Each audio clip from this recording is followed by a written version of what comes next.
and the messy garage. Hello, David here, and the project for today is showing you my friend's 1988 Ford Mustang 5.0 liter V8. Unfortunately, my friend passed away, and my friend Lorne has a car now, and he's deciding if he wants to keep it or sell it. The car has not been started in 3 years, so Lorne charged up the batteries, changing the oil, and checking for records to see when the coolant was replaced. And Al, who had the car, was probably in his 60s when he bought it. So this car was never driven by a teenager, probably never been hot rodded. Al was an engineer with the Ford Motor Company, and he took advantage of the Ford employee car buying program, and all he drove was Fords. And he babied this car. And take a good look at it. He did do some work to it. He put a roll bar in it. Well, we can't see it, can you? Let's open it. Look at that plush Corinthian leather. It looks like he put a gear shift knob on it. Well, here's a roll bar. Can't see that too good either. A different transmission also.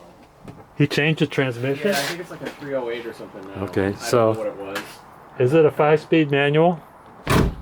It is. Yeah, okay. These convertibles are getting hard to find. Take a look at the engine. Because it's got Is that beautiful?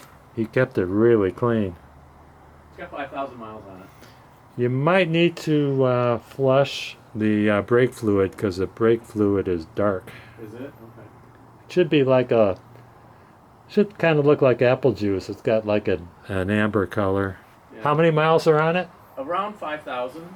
5,000 miles on a 1988. Are you kidding me? So it's an 89 built in 88.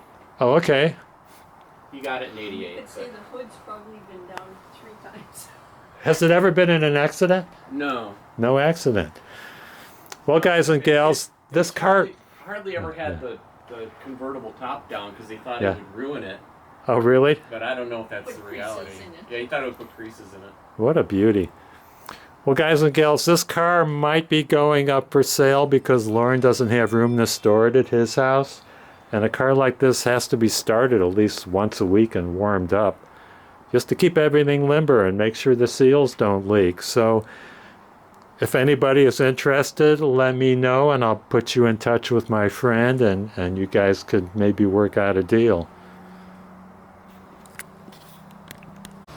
Okay, I'm underneath the car looking at the rear axle. Lorne was saying that something 3.08 sticks out in his mind, and thought it might have been the transmission, but I kind of think it's the rear end, and maybe you guys can help me.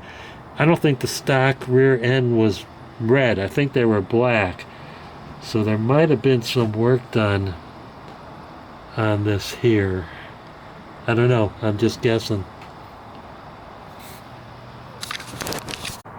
And I don't think these are the stock tail lights. I think these are aftermarket. Lorne was saying that all the old parts were saved, if you want to put the old parts back on, but I don't think this is factory.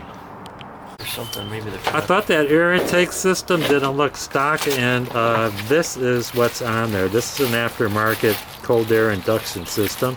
You know if the factory intake is still here? Maybe it's in this box. Yeah, that's all it is. Oh, okay. Yeah. So the factory, here it is, the factory intake system is still here if you want to return it back to stock condition. Here's another look at that aftermarket air intake system. I'm sure you could squeeze another 5 horsepower out of this. What do I know? This car might have been exhibited at one of the auto shows in Dearborn.